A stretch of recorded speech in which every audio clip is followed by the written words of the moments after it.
So I'm Elizabeth, and I'm Elizabeth Hygrism. I'm from Anouba Meerol, and today's Okay. program is on oil palm pursuance in Northeast, and it has been organized by three organizations. One is Anouba Meerol, and the other one is Mingsel, and the other one, and the last one would be Center for Research and Advocacy Manipur. And this interaction has been supported by Mayang Unity and the Colonial Indigenous Memes. So we will be having two speakers, including you, and you will be the first one. The other one would be Anthony Dave Burma. Okay. So, Okay. and this is the last and the third. This is the third in the series of interaction that we have done till now, and you'll be the first speaker for today. So, should I give an introduction right now? Are you comfortable? Okay, no problem. Okay. So our first uh, speaker would be Zohmingmawii Sailo, and she's a doctoral researcher from Nagaland University. Her work is especially focused on the adoption of palm oil in Kolasip district, which is Mizoram.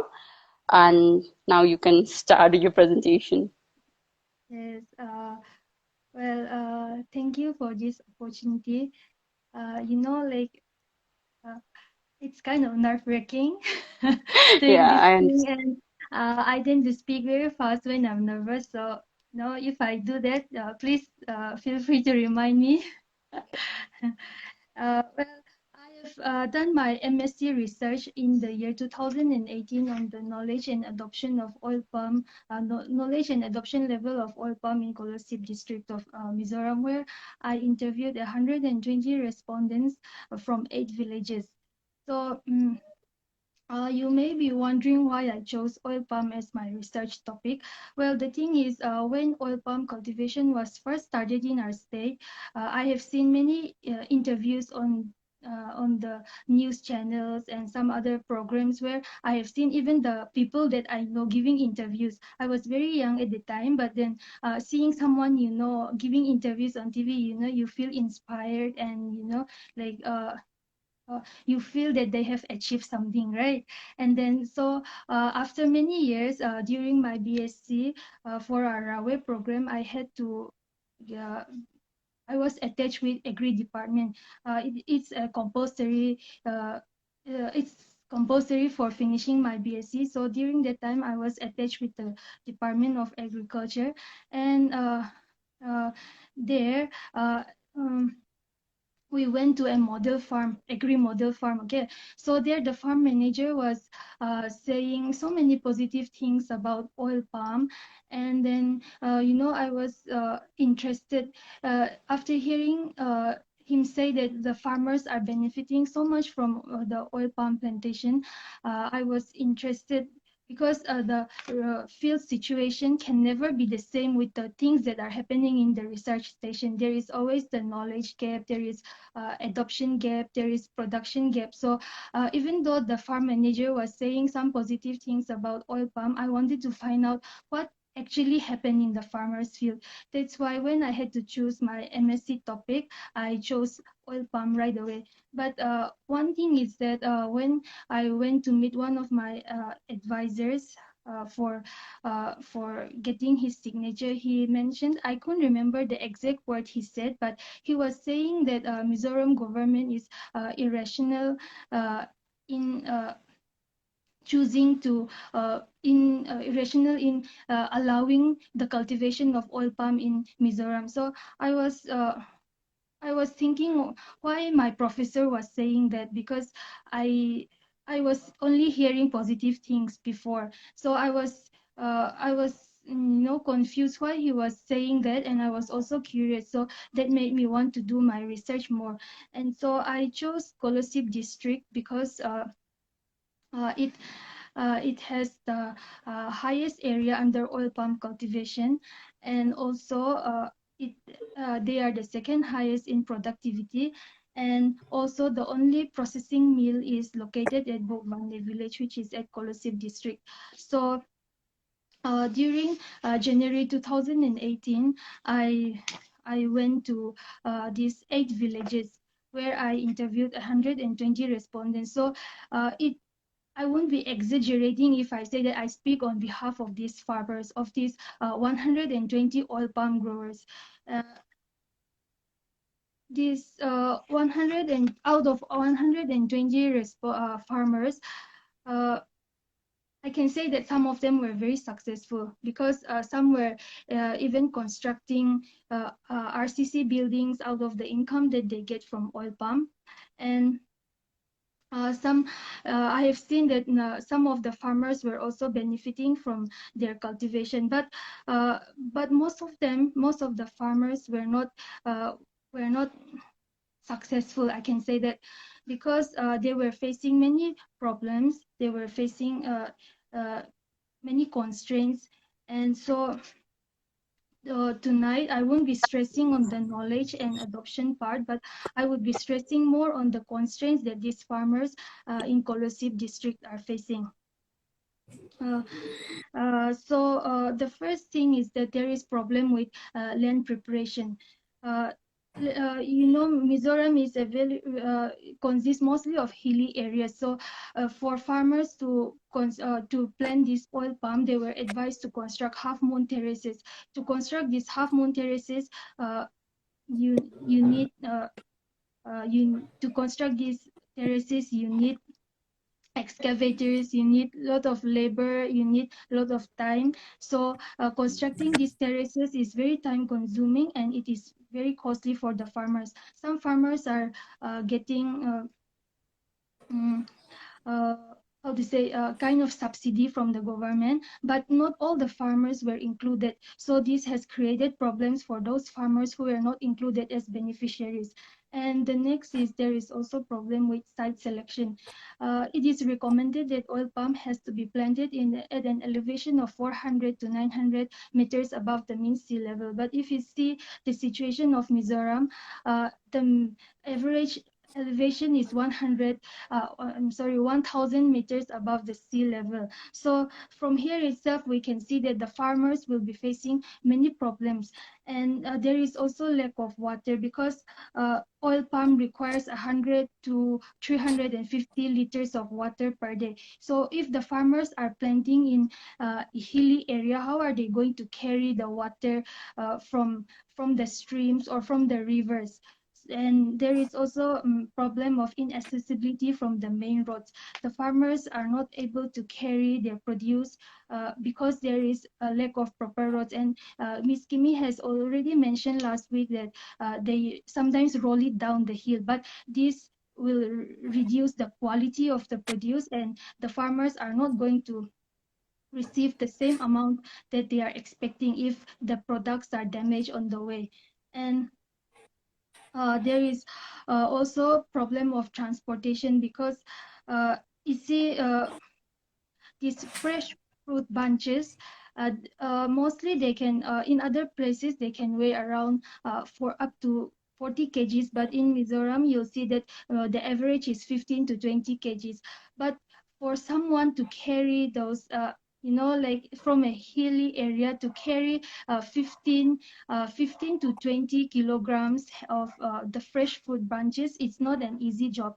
So the farmers are facing problem in that area. And moreover there is problem during monsoon because there are sometimes agri-link roads are constructed, but you see these agri-link roads are not accessible during the monsoon season. Monsoon is the time when the production is has increased, but if the roads are not accessible, the farmers are not able to bring their produce to the collection point. So when the produce is more, they are not able to get more income again. So that is also another problem that these farmers are facing. And then there is also problem with irrigation for those people who are planting this oil palm in the plain areas. They are supplied with pipes for irrigation, but the same thing happened with land preparation above the half moon terraces. Here again, the people are not getting in all the farmers are not added as beneficiaries for receiving the irrigation pipes. So the farmers were not able to provide extra water during the dry periods, and this has led to reduction in the yield. And there is also the problem of low rates, because you see, at the time when I went for my survey, the price of the fresh fruit bunches was 5.5 rupees, and the Department of Agriculture is giving another extra 1 rupee as a subsidy. But then this is very less, because to harvest the fresh fruit bunches from the trees requires a lot of effort, but the farmers are getting just 6.5 rupees. There is a press release last year in December that the government of Mizoram will increase the price, and then it would be 10 rupees, means it will be in par with the minimum support price that has been announced by the uh, uh, Commission for Agriculture Cost and Prices. But till now, there has not been any mention that the government is paying the increased amount to the farmers. And also the farmers are not getting the payment on time. See, the fresh fruit bunches are collected at the collection point, and from there they are carried to the factory at the processing mill. So the farmers have to wait for sometimes even for a month to receive the payments for their produce. So if you think about those farmers who depend solely on oil palm as their income, what are they going to eat during this period? If they are not getting the payment on time, then they are not uh, they they are not like getting uh, their fair share of money from oil palm cultivation. And they have some of the speakers have already mentioned that oil palm is an exhaustive crop, means they are heavy feeders, they require a lot of fertilizers. So the thing is, oil palm requires different types of nutrients in a balanced amount. If if so NPK, like nitrogen, potassium, and phosphorus have nitrogen, phosphorus, and potassium have to be supplied at the ratio of 2:1:2. So uh, the when during the first year, 200 grams of nitrogen have to be supplied, and then phosphorus would be 100 gram, and potassium would be 200 grams. So this has to be doubled every year till the third year. So by the time the crops mature, you need to supply 1.2 kilograms of nitrogen per plant per year, and then 600 grams of uh, phosphorus per year, and 1.2 kg of potassium per year. So for farmers to buy these fertilizers, how are they going to buy these fertilizers before they are getting as a subsidy from the government and the Godrej company? But again, you see, as as they continue with their plantation, the farmers means the supply of these fertilizers have also decreased. So the farmers are not getting enough fertilizers for their plantation. And if the farmers are not getting enough fertilizer, means the yield will also decrease, right? So the farmers are the ones who are at loss again. It is the farmers who suffer at the end.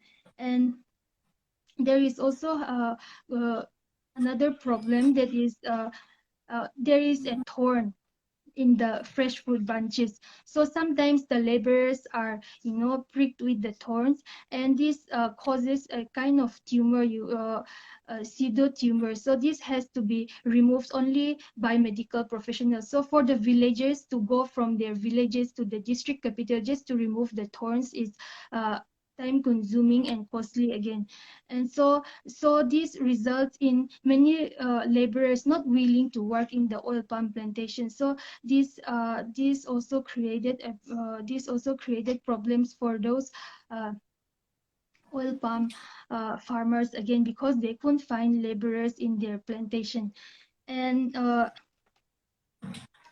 the oil palms are also attacked by wild boars, birds, and some other rodents. So this has also resulted in the reduction of yield.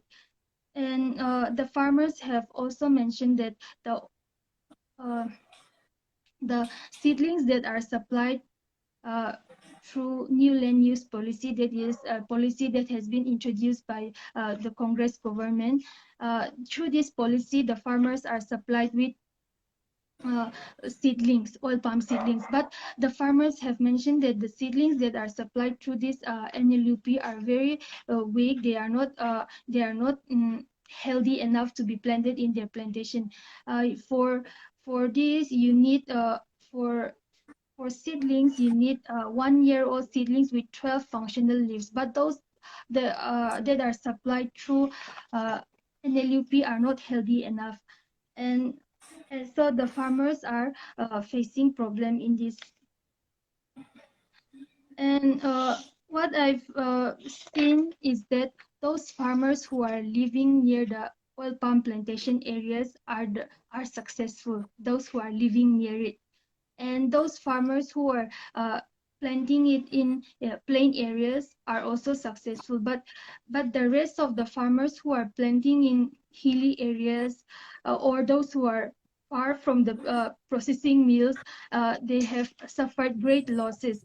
And I've met a lady from Saihapui village, and there she told me that previously they used to plant pineapple in their field, but after the government introduced oil palm, they have planted oil palm in their field with high hopes. But now, at the time when I went for the survey, she was saying that she wanted to uproot all the palms from her farm because she was not getting the income that she has expected. And she has also told me that pineapple cultivation was more profitable for their family than oil palm cultivation. uh, Sometimes most as it happens mostly with the governments in our state, uh, it's either government of no no Department of Horticulture or Agriculture. They always want to introduce some exotic plants from outside to our state. So like different types of crops that we've never seen has been introduced in our place, right? Like dragon fruit, or like now oil palm, and then so many different varieties of crops have been introduced. But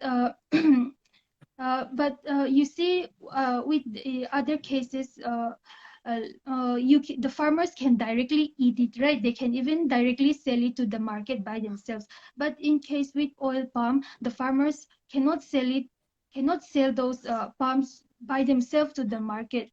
They even like suppose with dragon fruit, say the government has introduced the cultivation of dragon fruit in our state, and many farmers are growing dragon fruit, and so they can sell this, right? Even if the government is not buying from them, they can sell it in the market, or their family, they can eat it, or they can do something about it. But with oil palm, the farmers are left at the mercy of the government and the processing mills.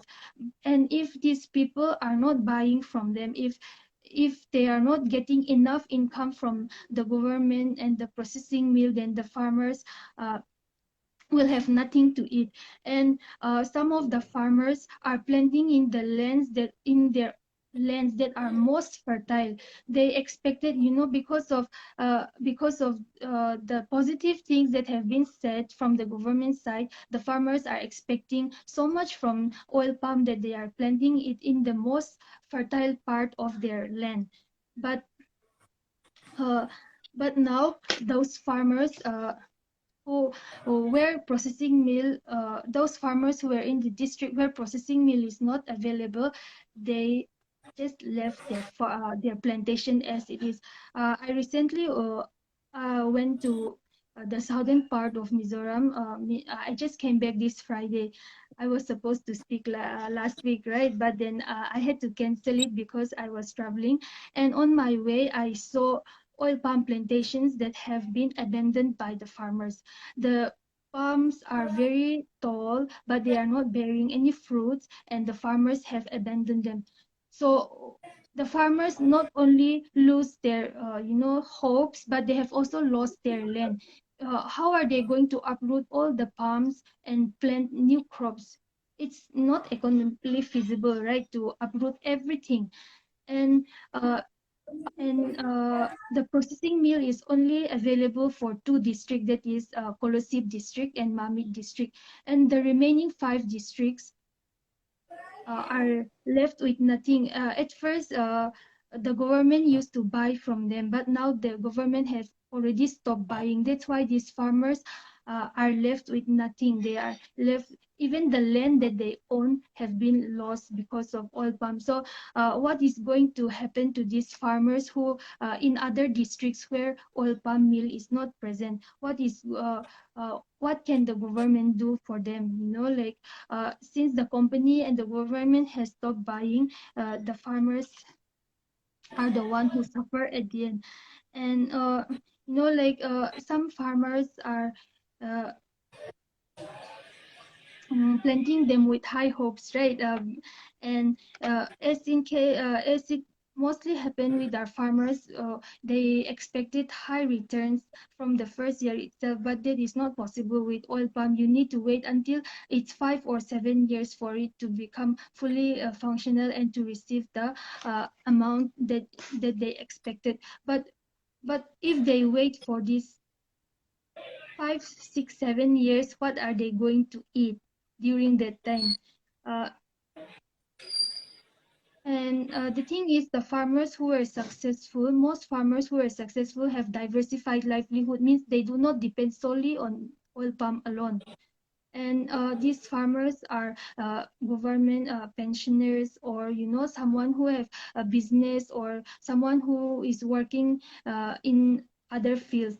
And those are the ones who are successful. But the farmers who depend solely on farming, means those who do not have any other source of income, are the ones who suffer greatly because of oil palm plantation.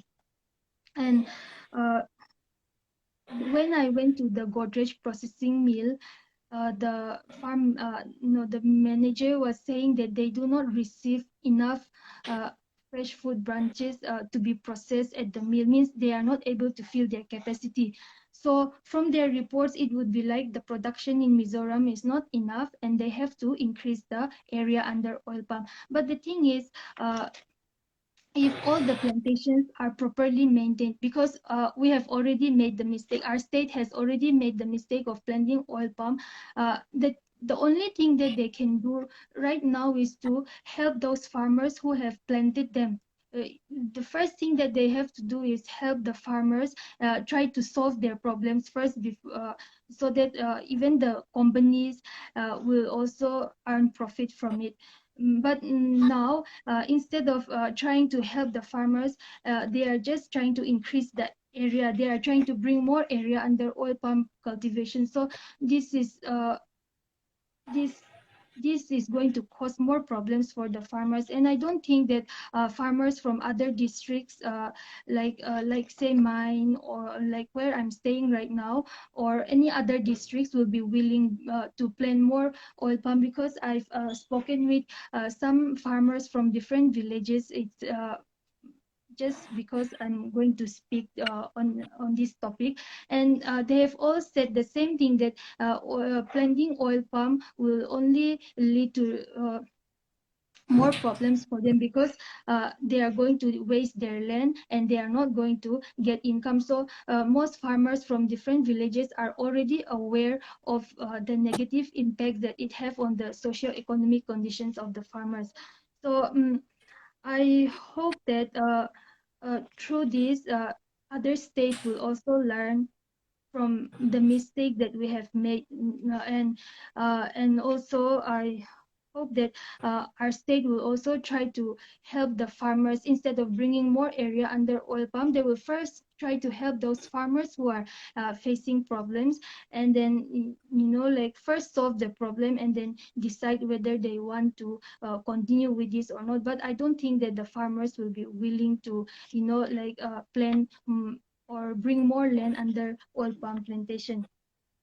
So uh, here we are speaking in English, and our viewers are also not farmers. So the thing we can do here is to give awareness to the farmers in our own dialect, and like make them understand, because in Mizoram people have seen what has happened. So I don't think the farmers will agree to bring more area under oil palm. But it's not the same with other states of Northeast. So I think that we have to educate the farmers.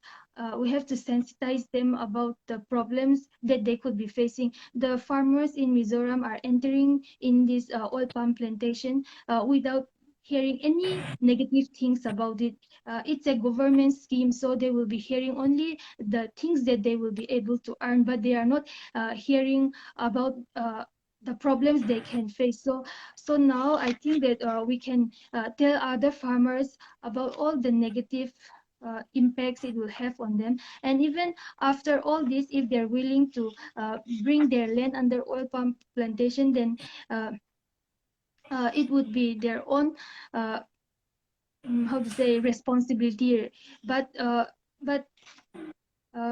we have to first tell them, and then let educate them, so that the same mistake would not be repeated in other parts of Northeast. Thank you.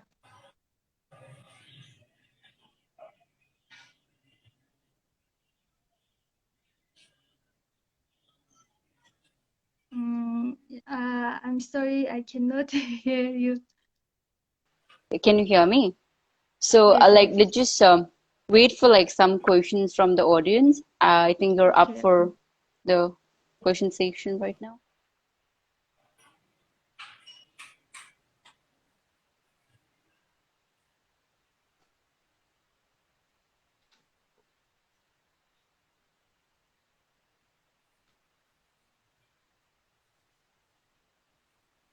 Okay.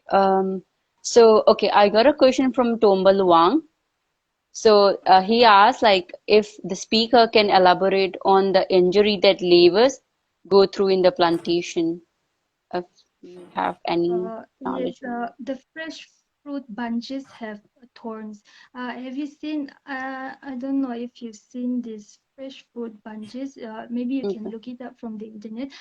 So there are thorns uh, in in the oil palm plant, on the palm itself. So when farmers are, like working on it, laborers are working on it. Sometimes they are pierced by the thorns. They are quite big, these thorns. So once it enters, you cannot just take it out by yourself. So it some mostly it causes pseudo tumors. So the farmers are thinking that this is a type of cancer. Not the farmers, the laborers. They are thinking that this is a type of cancer. So they go around saying that oil palm thorn injury causes cancer. Mm. So Okay. this leads to reduction of labor. Yes, I hope this answer your question. Okay. Okay. Um, yeah. So, like from Jiten Yumnam, you got this comment that it was a very powerful presentation and it was very informative. Thank you. Um,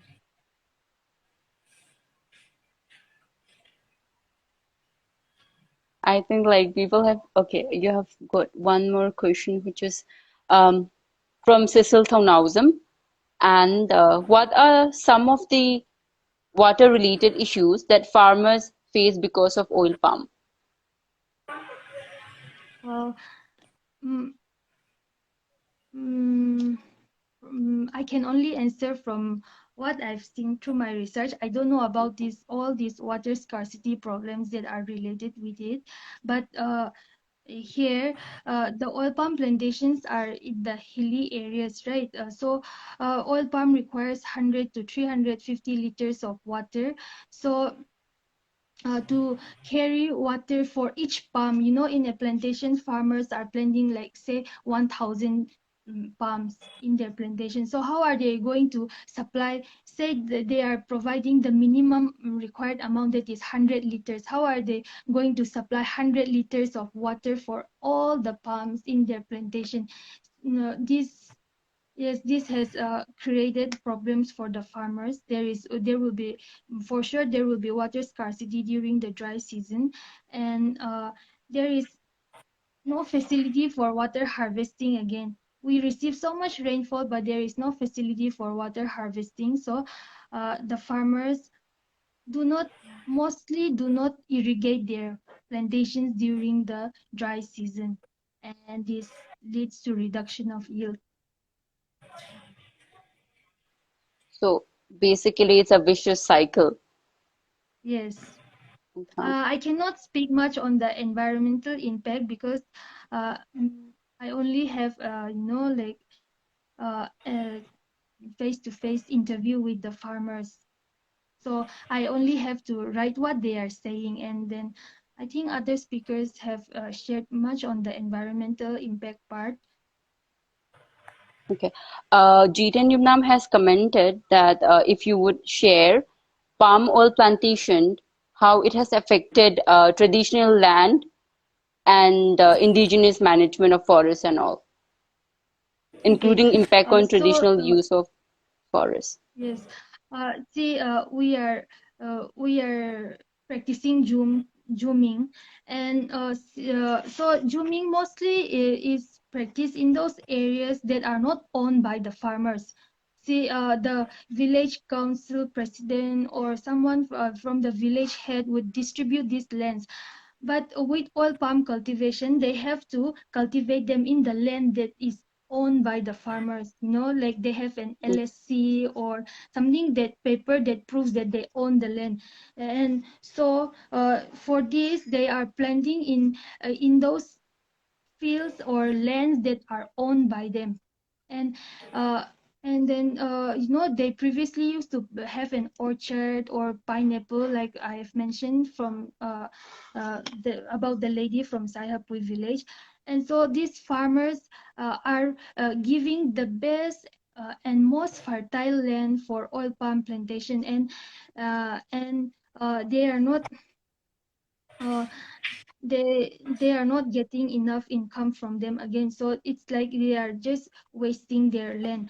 I don't think that oil palm cultivation has affected much of the Zoom lands, but it has affected the lands that are owned by the farmers.